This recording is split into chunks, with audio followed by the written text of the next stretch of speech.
बारिश में माँ दुर्गा। एक गांव में रानी नाम की एक लड़की रहती थी। वह बहुत अमीर थी। गरीब लड़की बहुत ईमानदार और मासूम लड़की थी। उसके माता पिता बहुत छोटी उम्र में ही मर गए। वह हमेशा नौकरों से घिरी रहती थी। वे उसके सारे काम करते थे। रानी देवी दुर्गा की बहुत बड़ी भक्त हे थी। माँ दुर्गा, इतने सालों तक मैं बिना किसी परेशानी के इतने आराम से रह पाई हूँ। इसका कारण आप ही हैं। अगर आप मेरी देखभाल और सुरक्षा ना करती तो मेरा क्या होता मैं खुद भी नहीं जानती। हे माँ दुर्गा, मेरी देखभाल करने के लिए आपको बहुत बहुत धन्यवाद। इस प्रकार रानी ने दुर्गम्मा को धन्यवाद दिया। उधर शंकर नाम का एक वकील उसके घर आया और बोला, अरे बेटी रानी, क्या हाल है, कैसी हो? अरे अंकल, आप आकर बैठिए, मैं ठीक हूँ। माँ की कृपा से सब ठीक है। मेरे आसपास के नौकर भी मेरा अच्छे से ख्याल रखते हैं। देखो बेटी, तुम्हारे माता पिता के मरने के बाद कोर्ट ने तुम्हारी जिम्मेदारी मुझे सौंप दी है। मैंने इतने सालों में तुम्हारी संपत्ति का बहुत ख्याल रखा है। मैं भी बूढ़ा हो रहा हूँ, अब तुम्हें शादी करनी होगी। फिर तुम्हारी पति ही तुम्हारी परिवार, तुम्हारी संपत्ति और तुम्हारी ख्याल रखेगी बेटी। अरे अंकल, मेरे लिए कौन है? मुझ जैसी अनाथ से कौन शादी करेगा? देखो बेटी, तुम्हारे पापा की एक बड़ी बहन है, उसका भी एक बेटा है। मुझे लगता है कि अगर तुम खून के रिश्तेदार हो तो वे तुम्हारी ख्याल रखेंगे। इसीलिए मैंने तुम्हारी शादी तुम्हारी बुआ के बेटे मनोज से करने का फैसला किया है। शंकर ने रानी को अपनी राय बताई। रानी भी उससे सहमत हो गई। मनोज की मां का नाम सुलोचना है। मनोज बहुत अच्छा है, लेकिन सुलोचना बिल्कुल भी अच्छी नहीं है। वह हमेशा रानी की संपत्ति के लिए लालची रहती थी। मैं कई सालों से जो सपना देख रही थी वो सच होने वाला है। कुछ ही दिनों में मनोज की शादी रानी से हो जाएगी और शादी होते ही सारी प्रॉपर्टी मेरे हाथ में आ जाएगी। फिर मैं उस प्रॉपर्टी की असली रानी बन जाऊंगी। इस प्रकार सुलोचना ने संपत्ति अपने लिए लेने का फैसला किया। लेकिन मनोज रानी से शादी करना चाहता है और उसकी देखभाल करना चाहता है। यह कुछ समय तक चलता है। रानी और मनोज की शादी हो जाती है। देखो, कोर्ट ने जो भी जिम्मेदारी मुझे दी थी वह आज खत्म हो गई। और बाबू मनोज, रानी का ख्याल तुम्हें रखना होगा। रानी ने बचपन से ही माता पिता के बिना बहुत सी मुश्किलें झेली हैं। अब से उसे खुश रखने का जिम्मेदारी तुम्हारा है बेटा। चिंता मत करो वकील साहब, मैं अपने मामा से बहुत प्यार करता हूँ। उन्होंने मुझे बचपन में ही पढ़ा लिखा दिया था, इसीलिए मैं अच्छी नौकरी कर पा रहा हूँ। और उनके प्रति कृतज्ञता के कारण मैं रानी की अच्छी तरह देखभाल करूंगा। मनोज शंकर को भी यह बात बताता है। कुछ समय ऐसे ही बीत जाता है।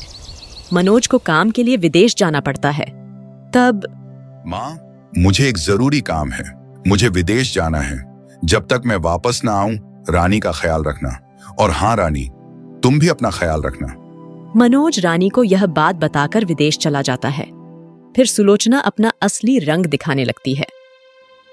ये मनोज तो चला गया, यही अच्छा समय है। मुझे इस रानी को डराना है और इसे अपने नियंत्रण में रखना है। मुझे पता है कि उसके पास बहुत सारी रेशमी साड़ियाँ और गहने हैं। अब मैं उन्हें भी अपने नियंत्रण में रखना चाहती हूँ। इस प्रकार सुलोचना ने रानी को प्रताड़ित करने का निर्णय लिया। उसने घर के सभी नौकरों को नौकरी से निकाल दिया जो उसके काम में बाधा डाल रहे थे। सुनो रानी, पता नहीं लोग कैसे होंगे, लेकिन मुझे इस घर के नौकरों पर शक है। पता है तुम्हें, कुछ दिनों से मेरी सारी चीज गायब हो रही है। जरूर इन नौकरों ने ही चुराई होंगी। अरे नहीं माँ जी, ऐसा कभी नहीं होगा। यहाँ रहे सभी नौकर बचपन से इसी घर में हैं। उन्होंने मेरा बहुत ख्याल रखा। आप शायद अपनी चीज कहीं भूल गए होंगे। तो क्या मैं झूठ बोल रही हूँ? तुम मेरे ही भाई की बेटी हो, लेकिन थोड़ा अमीर हो। तुम जो भी कह रही हो मैं वही सोच रही हूँ। अमीर लोग हमेशा जीतते हैं, है ना? सुलोचना के दयालु वचन सुनकर रानी को बहुत दुख हुआ। ऐसा मत सोचिए माँ जी। ठीक है, मैं नौकरों को कुछ दिनों के लिए छुट्टियाँ दे दूंगी। मैं उनसे कहूँगी कि वे कुछ दिनों तक घर ना आए। इसलिए रानी ने अपनी नौकरानियों को कुछ दिन की छुट्टी दे दी। उनकी अनुपस्थिति में घर के सारे काम रुक गए। अच्छा, तुमने तो सभी नौकरों से छुटकारा पा लिया। अब काम कौन करेगा? लेकिन माँ जी, मुझे घर का कामकाज या खाना बनाना नहीं आती है। मैंने कभी कोई काम नहीं किया। तुम चाहे कितने भी अमीर हो, इसका मतलब तुम कोई काम नहीं करोगी। मैं इस बात से सहमत नहीं हूँ। तुम्हें तुरंत सब काम करना सीखना चाहिए। अब से घर का सारा काम खुद तुम करोगी। इस प्रकार सुलोचना धीरे धीरे रानी से सारे काम करवाने में सफल हो गई। दुर्भाग्य से रानी को जो काम करना नहीं जानती थी, बहुत सी परेशानियों का सामना करना पड़ा। ये मेरी सास बड़ी ही अजीब है। मनोज के जाने के बाद से ही ये मेरे साथ अजीब व्यवहार कर रही है। पहले तो नौकरों को घर से निकाल दिया, अब सारा काम मुझसे ही करवा रही है। रानी को अपने ऊपर तरस आता है और वह सारा काम उसके साथ करती है। वह धीरे धीरे उसके साथ खाना भी बनाना शुरू कर देती है। देखो बहू, जब मैं गांव में थी तो सिर्फ चूल्हे पर पका खाना खाती थी, लेकिन अब यहाँ गैस पर पका खाना खाना पड़ता है। मुझे ये खाना बिल्कुल भी पसंद नहीं है। तुम जाकर मेरे लिए चूल्हे में खाना बनाओ। माँ जी, आपने कहा तो मैं गैस पर खाना बनाना सीख रही हूँ। अब चूल्हे पर कैसे खाना बनाऊंगी, बताइए।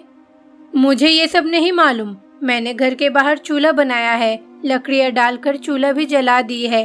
अब तुम बाहर जाकर चूल्हे में मेरे लिए खाना बनाओ। यह विचार मन में रखते हुए अभागी रानी मेज पर बैठ गई और बड़ी कठिनाई से खाना बनाने लगी। तभी बारिश शुरू हो गई। अरे माँ जी, बारिश शुरू हो गई है। अब चूल्हे पर खाना बनाना मुश्किल है। मैं जाकर गैस में खाना बनाती हूँ।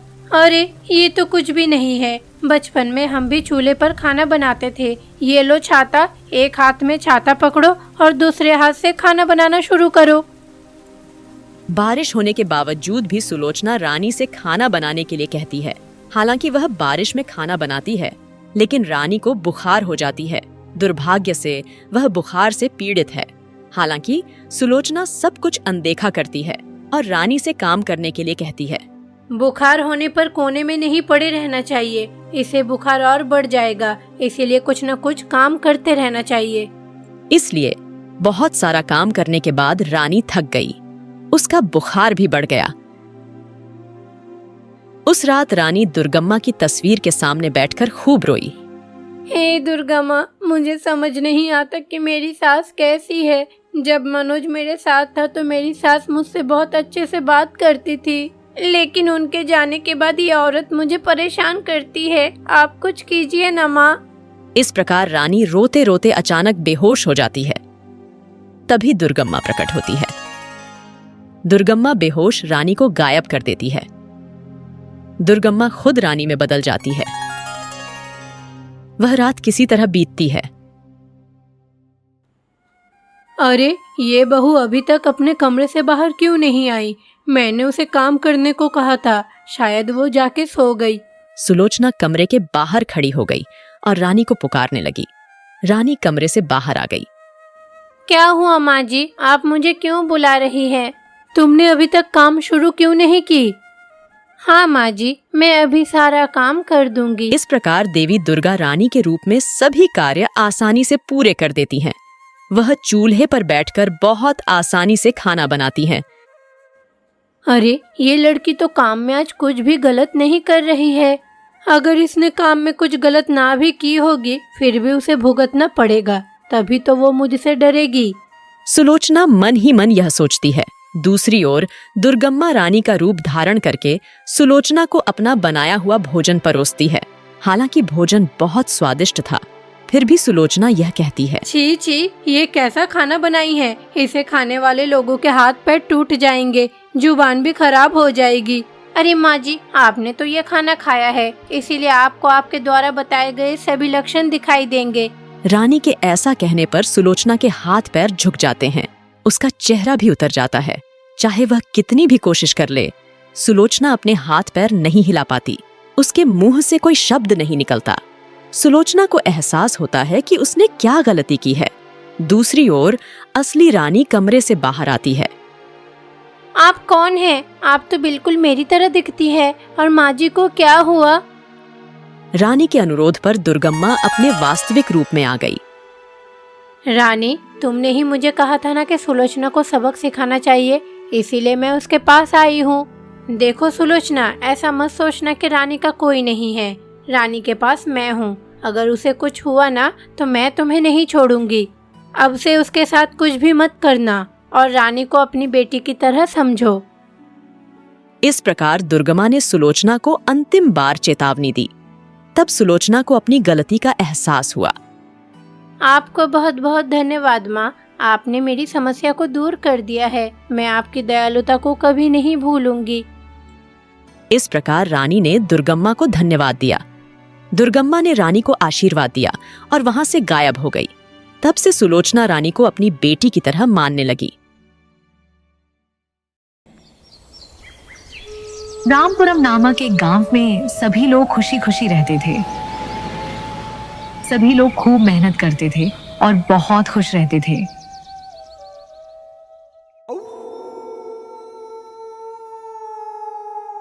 उस गांव में जब सभी लोग सो जाते थे तो एक चुड़ैल उस गांव में घूमती रहती थी। इस बारे में किसी को पता नहीं था। इसलिए एक दिन चुड़ैल हमेशा की तरह गांव में आई। फिर चुड़ैल को समझ में नहीं आई कि क्या करे। फिर चुड़ैल जो चाहती थी वह करने लगी। सब लोग चैन से सो रहे हैं। अब ये गांव मेरा है। मैं जैसे चाहूँ घूम सकती हूँ, पर मुझे बहुत प्यास लगी है। पर वो लोग जो पानी पीते हैं मैं वो नहीं पीऊंगी, मैं कुछ और पीऊंगी। चुड़ैल मन ही मन सोचने लगी। चलते चलते उसे एक बाइक दिखी और वह उसे देखकर बहुत खुश हुई। उसने तुरंत सोची कि उसे भी उस बाइक पर चढ़ना चाहिए और वह बहुत उत्साहित होकर उस बाइक की ओर चल पड़ा। अरे ये बाइक तो बहुत ही बढ़िया है, मुझे ये बहुत ही पसंद है, लेकिन मैं इसे चलाना नहीं जानती सिवाय इसे देखने के। ऐसा सोचते हुए वह बाइक को देखती है और फिर उसके मन में एक अजीब सी इच्छा पैदा होती है। उसे लगता है कि वह बाइक की पेट्रोल पीना चाहती थी। इसलिए वह बाइक को देखती है और सोचती है कि वह इससे क्या कर सकता है। बाइक में से पेट्रोल की बदबू बहुत ही अच्छी आ रही है। मैं इसे कैसे पी सकती हूँ? मेरी प्यास भी बुझ जाएगी और इच्छा भी पूरी हो जाएगी। लेकिन इसमें से पेट्रोल कैसे मिलेगा? हाँ, मैं पेट्रोल की पाइप चूस सकती हूँ, ये बढ़िया होगा। यह सोचकर चुड़ैल ने बाइक से पेट्रोल की पाइप निकाली और पेट्रोल पीना शुरू कर दिया। सारा पेट्रोल पीने के बाद उसे बहुत स्वादिष्ट लगी। उसने तुरंत पेट्रोल पी लिया और वहां से चला गया। अरे मेरी प्यास तो बुझ गई। पेट्रोल का स्वाद और गंध बहुत ही अच्छी है। ऐसा ही मैं रोज पीऊंगी। आज के लिए इतना ही काफी है। इस तरह उस रात बीत गई। अगली सुबह राजेश काम के लिए तैयार हुआ और जब उसने बाइक स्टार्ट करने की कोशिश की तो वह बाइक स्टार्ट नहीं हुई। उसने टैंक खोला और देखा कि टैंक में पेट्रोल नहीं था। अरे ये क्या, पेट्रोल नहीं है? अरे मैंने तो कल ही पेट्रोल पंप से पेट्रोल डाला था। हो सकता है पेट्रोल का पाइप लीक हो गया है। मुझे ठीक से याद भी नहीं है कि पेट्रोल था या नहीं। चलो ठीक है, भरवा लेते हैं। ऐसा सोचते हुए राजेश तुरंत पेट्रोल भरवाने चला जाता है और फिर काम के लिए निकल जाते। लेकिन वह इस बारे में ज्यादा ध्यान नहीं दिया। सब अपने अपने काम में व्यस्त रहते हैं और फिर दिन बीता और फिर रात हो गई। फिर सब चैन से सो जाते हैं और चुड़ैल गांव में वापस आ जाती है। वह गांव में घूम रही है और सोच रही है, कल मुझे पेट्रोल बहुत ही पसंद आया। आज भी अगर कोई बाइक दिख जाए तो पेट्रोल पी लूंगी। इसका स्वाद बहुत ही अच्छा है। कि अगर उसे कोई दूसरी बाइक दिख जाए तो वह तुरंत उसके पास जाएगी। उसने एक बाइक देखी और बहुत खुश हुई। फिर वह उस बाइक से पेट्रोल पीना शुरू कर देती है। अरे मेरे पास पीने के लिए थोड़ा पेट्रोल है, लेकिन मुझे और चाहिए। मुझे हर रोज प्यास लगने पर पीने के लिए पेट्रोल की जरूरत होती है, इसीलिए बोतल में भर के ले जाऊंगी। इस बात को ध्यान में रखते हुए चुड़ैल ने और पेट्रोल चुराने का फैसला किया और बोतलों को भरने के लिए चली गई। वहां से वह बाइक से जितना चाहे उतना पेट्रोल चुराती है और उसे बोतलों में भरती है। फिर वह पेट्रोल लेकर तुरंत अपनी गुफा में चली गई।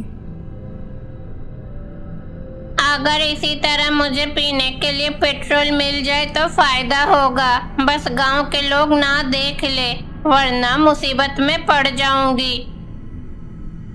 ऐसी सोचकर वह खुशी खुशी पेट्रोल लेकर अपनी गुफा में चली गई। वह रात किसी तरह गुजरी।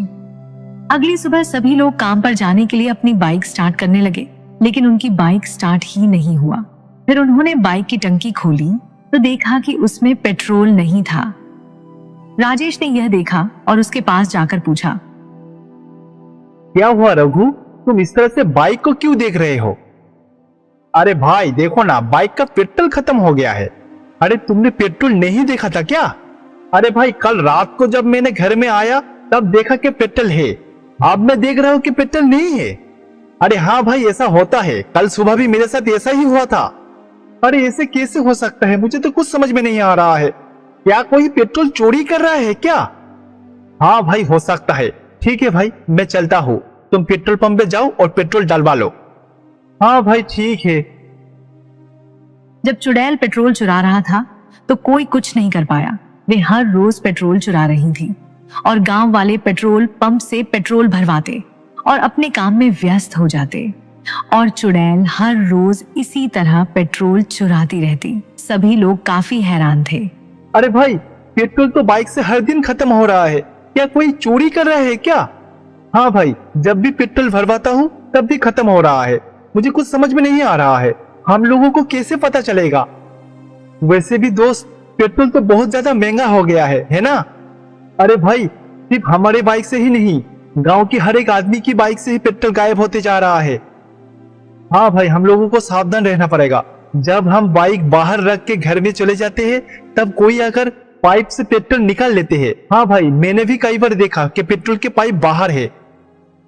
तो दोनों इस बात पर खूब सोच रहे हैं कि पेट्रोल कैसे खत्म हो रहा है। फिर रात हो जाती है और चुड़ैल गांव में घुसने की तैयारी करती रही थी।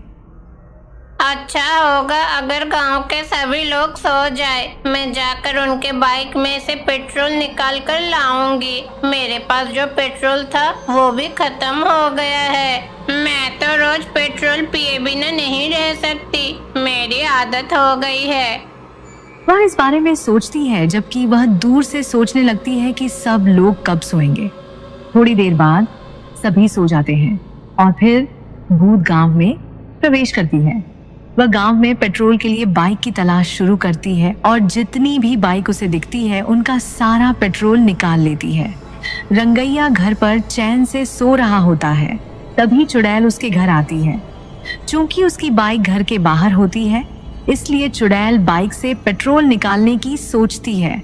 चुड़ैल मन ही मन सोच रही है, अरे ये क्या बाइक है, पेट्रोल पाने के लिए वाकई बहुत ही परेशानी होती है। लेकिन जो भी हो मुझे उस पाइप को खींचकर पेट्रोल लेना ही होगा, तभी शांति मिलेगी।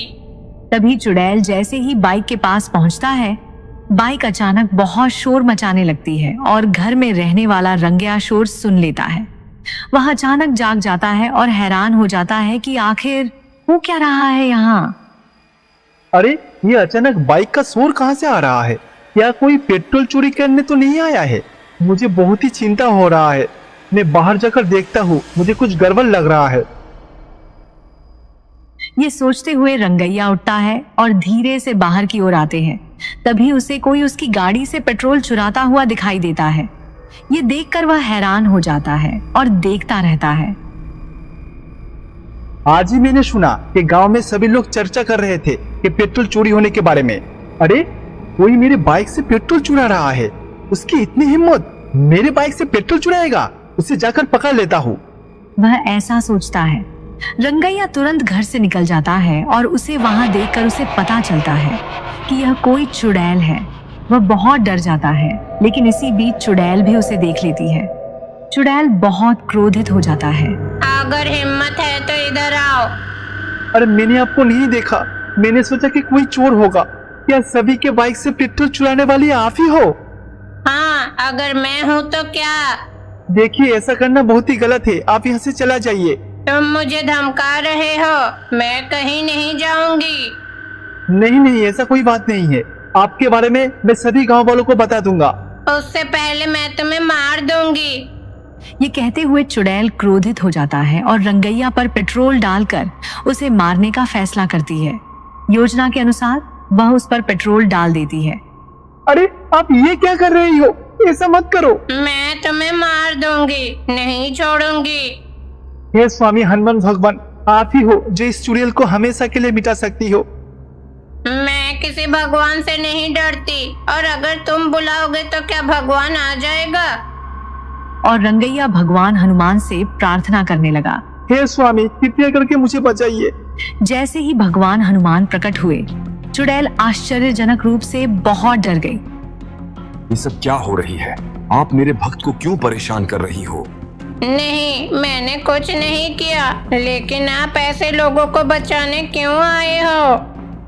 मैं अपने भक्तों के लिए मौजूद हूँ, लेकिन आप जो कर रही हो बहुत ही बड़ी गलती है। नहीं, मैं कुछ नहीं करूंगी। आपने जो गलती की है उसके लिए मैं आपको दंड दूंगा।